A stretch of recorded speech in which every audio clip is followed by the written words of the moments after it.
Hello everyone, Juxtaposition here. Today's video will be entitled Degrees of Discernment. Discernment is wisdom, right? It's the ability to differentiate between poppycock, mendacity, bald-faced lies, and truth reality. That's right, the physical world from the fictional fake world. Discernment. And the issue really for viewers of my channel is, what degree are you at? Are you at entry level? Were you just recently given a red pill? Are you slowly waking up from your slumber? Or have you been awake for many decades, as I have been? Having said that, I am certainly not far enough down the spectrum of awareness and discernment as I would like to be. That said, I do think that it's fair to say that I am hundreds of miles down the racetrack from the average person who participates on social media platforms and of all types. All social media platforms where people basically recycle, rinse, and repeat mainstream media stories and then inject their opinions onto them, which is just another form of mass media programming.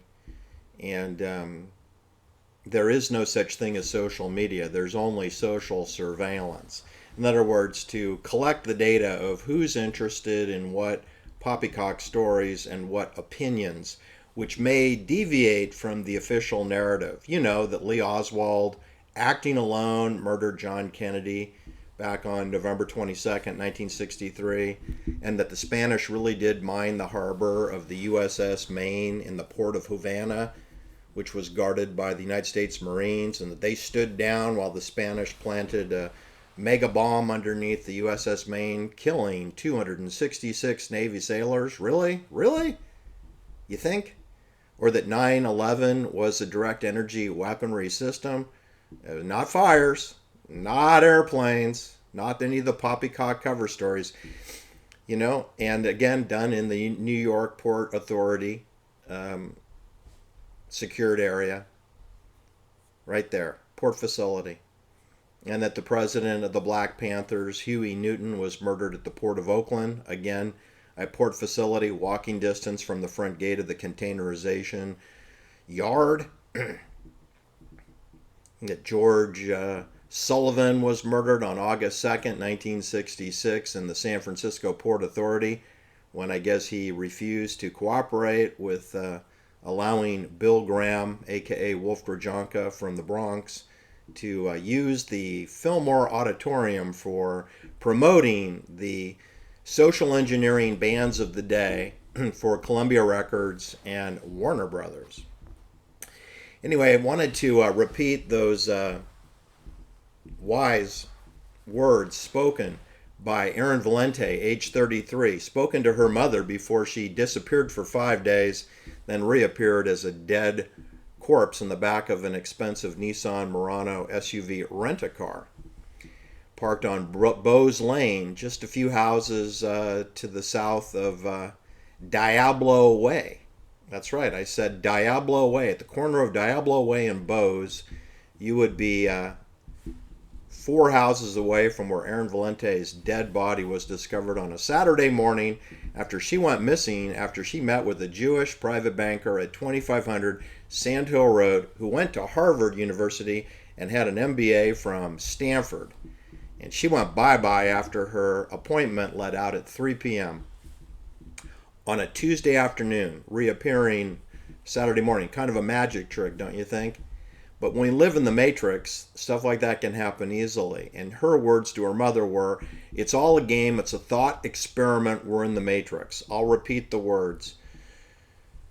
It's all a game, it's a thought experiment, we're in the Matrix. So my problem that I've had over the last 30 years is that I knew that the media was full of poppycock and lied. Well, like when you watch sporting events, which I personally attended, then I'd watch it replayed on the news later that evening, and it's as if they watched a completely different game than what I watched. In other words, they have a narrative that they follow, and it almost never is congruent with what actually happened.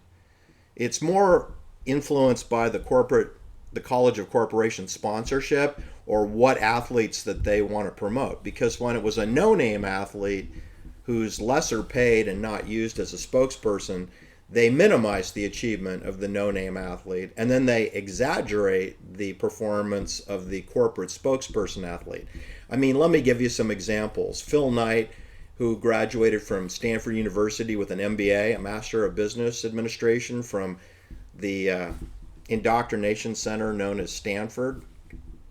He wrote his thesis on sports marketing as a way to send messages and build a business. Well, it's a CIA business. Nike is a CIA social engineering platform, which is why it's successful. And whenever you can make 50-cent sneakers and sell them for $120, you got a business model there. But look at all the phony, fake, steroided athletes that have represented Nike over the years. I mean, NBA basketball, Michael Jordan being the #1 most successful Nike steroid-based salesperson. The NBA is rife with doping, and there's no drug testing, and they do whatever they want. And drug testing as a thing is a joke anyway. It's designed that 99.999% of the people who are on drugs will never flunk a urine test. They do no blood testing whatsoever in any sport. So the thing is set up to fail. Anyway, look at Nike. Marion Jones, the fastest woman in the world, doper, and pathological liar, fully supported by Nike. Tori Edwards, fully Olympic medalist, fully supported by Nike, doper. Tim Montgomery, the world's fastest man in the 100-meter dash, doper and pathological liar, supported by Nike. Lance Armstrong, perhaps the most infamous of all pathological liars, sponsored by Nike. And previously sponsored by Tom Weisel of Marin County, Ross, who sponsored him on Montgomery Securities' Subaru Montgomery bicycle team, and then he went on to be sponsored at Motorola, which is radio frequency, where he took drugs there, and then later U.S. Postal Service, where he took drugs there, but always with a Nike swoosh nearby, always with that "just do it" logo. Just do it? What do you mean, Phil Knight? Do you mean lie or dope or both? And then we had Michael Vick, whose brother killed 74 dogs in Michael Vick's home in Georgia. And of course, Nike cannot be associated with dog killing, so they had to terminate the contract with Michael Vick, who was a quarterback in NFL, National Football League, also known as Not For Long. And they terminated their relationship with Michael Vick, even though he was a successful steroid quarterback who threw the ball. But he wasn't terminated for doping. He was terminated for dog killing.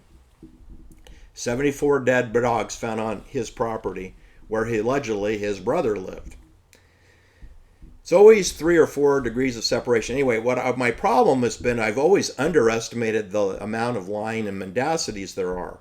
So for another example, you got Ted Kaczynski, who's a complete CIA-sponsored tool, sent to Harvard University at age 16 after skipping 2 grades, one in elementary school and a second grade skipped in high school, then sent to Harvard with no driver's license and no car, and consigned to Timothy Leary, who's 19 years older than young Ted Kaczynski, and he's put into a special psilocybin off-campus program, which undoubtedly involved electroshock treatments, LSD, and God knows what else. Anyway, then later the media decides that Ted Kaczynski, who was then a lecturer at University of California Systems, Berkeley, California, which is a CIA NATO military complex, if you didn't know. The entire city of Berkeley, Emeryville, which is home to Novartis, Chiron, Cetus, Bayer, Bio Life Sciences, that's a part of Berkeley. It's part of the military complex. The Department of Energy, DOE, Lawrence Livermore Weapons Lab is managed out of there. What I'm trying to tell you is that the amount of lies involving Ted Kaczynski is astounding. They attribute his industrial society and its future, they recast it as a manifesto. It's not even clear that Ted Kaczynski even wrote it. I personally happen to agree with his essay, 183 paragraphs which I agree with, which involves in the here and now today of how techno enslavement systems work. It's techno bank funded anthropology. That's the gist of the Ted Kaczynski manifesto, which was never called a manifesto by him. But I don't even know if Ted Kaczynski wrote it. But then they said that he sent bombs through the mail. Well, there's no proof or evidence of that fact.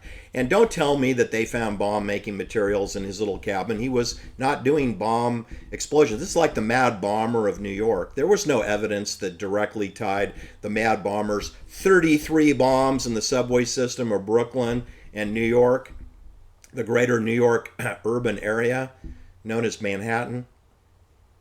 There's no proof. And those bomb-making materials could be planted easily, just like they planted a fake buck knife to implicate Charles Tex Watson, who never went by Tex. His name was Charlie Watson. But they didn't want you to confuse Charlie Watson with Charlie Maddox Manson, so they called him Tex. Don't you see? They lie about their names.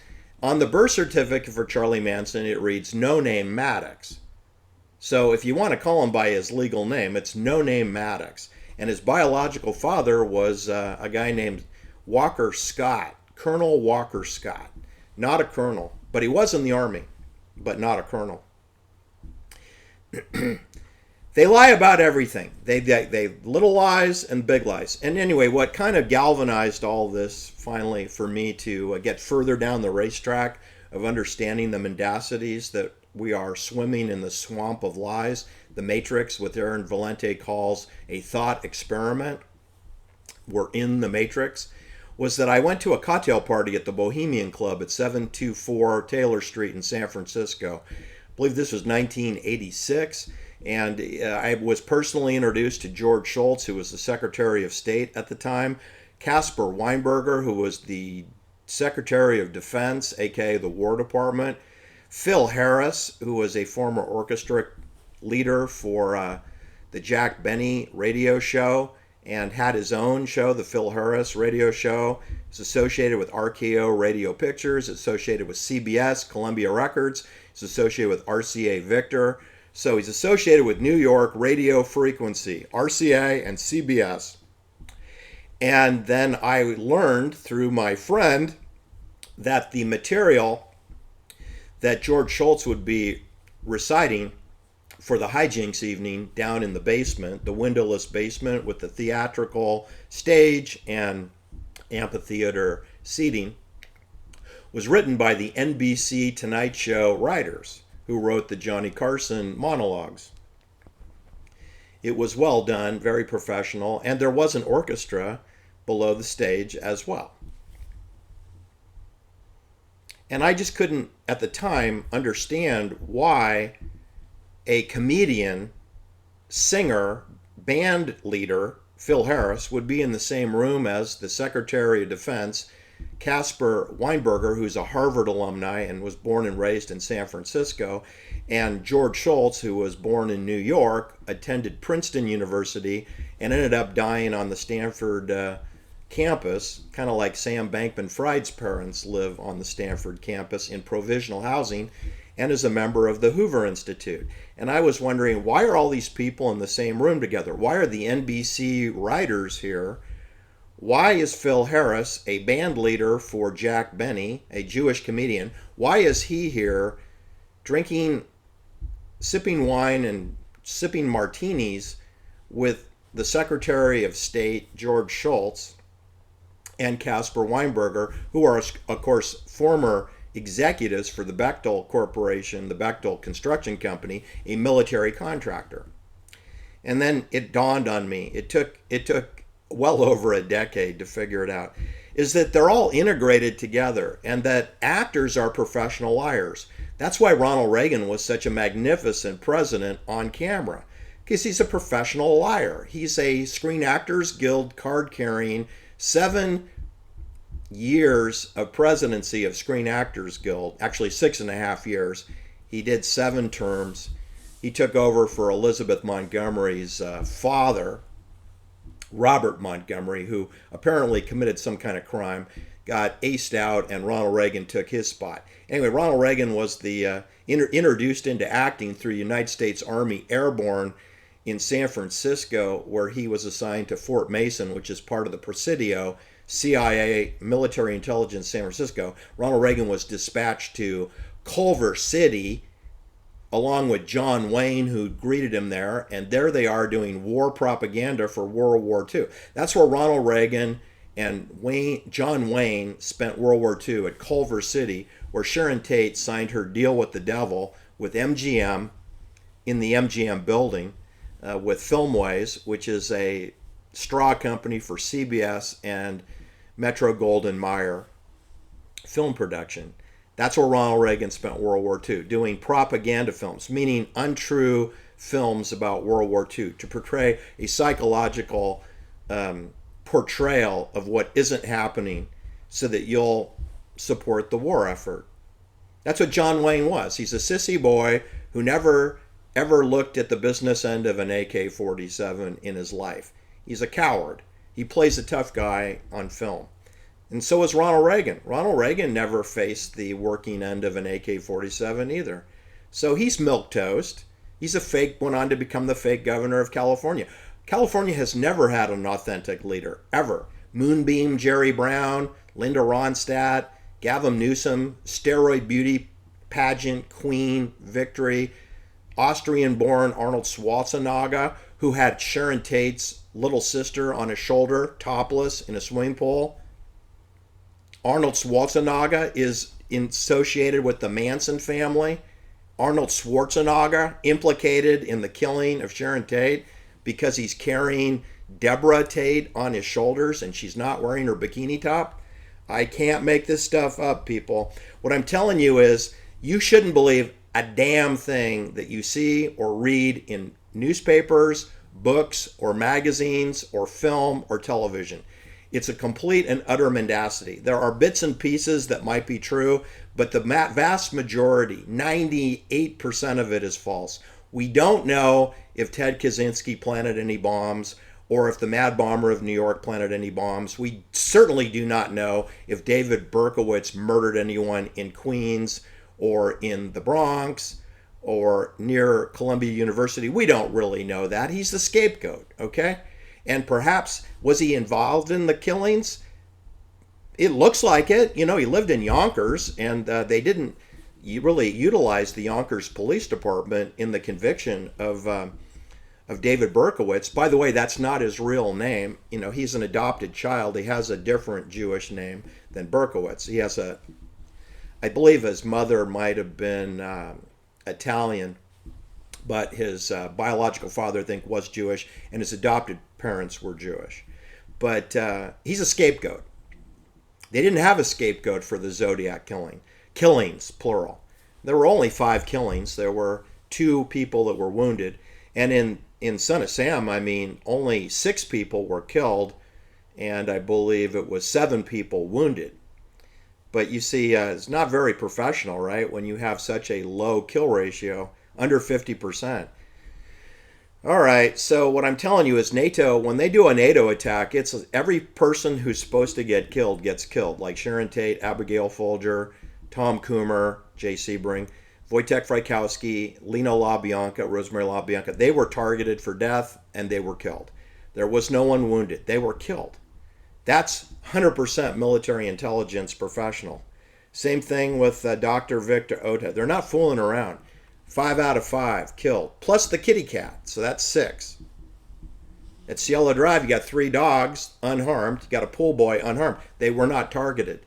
They were specifically exempted from the murder. That's the highest level of professionalism, is when you don't kill people who are on the property whilst you're killing people on the property.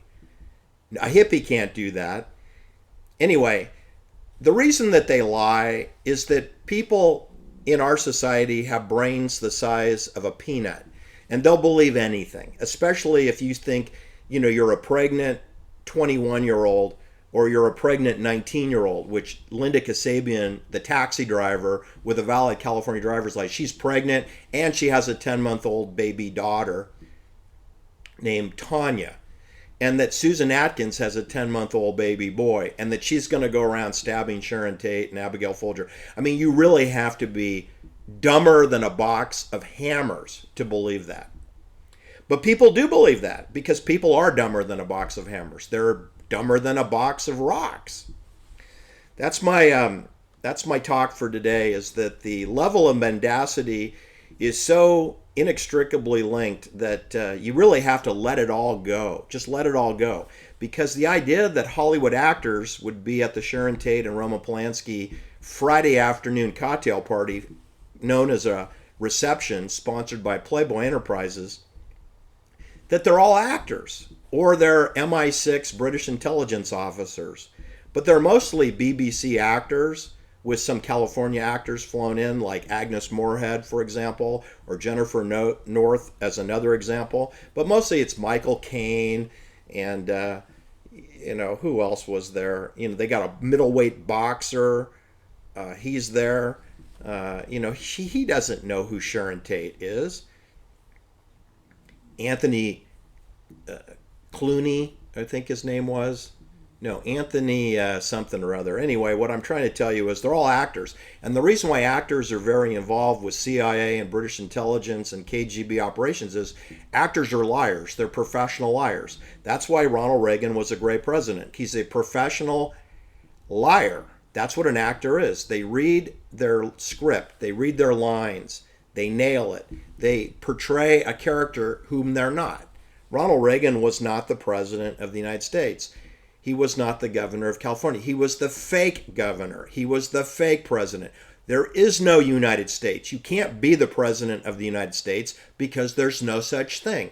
Robert Francis Kennedy Jr. cannot be the president of the United States. It doesn't exist. We're under maritime law. Ron DeSantis can't be the governor of Florida. There is no state of Florida. It's a psychops. There is no Gavin Newsom. There is no Diane Goldman Feinstein. She's an actress. She's a Jewish girl who went to Catholic school at the Sacred Heart Convent on Broadway, 2222 Broadway. Look it up. Check it out. There is no Nancy Pelosi. She is fake. She's a fake Speaker of the House. Get it? Thanks for listening. Have a great day. Bye-bye.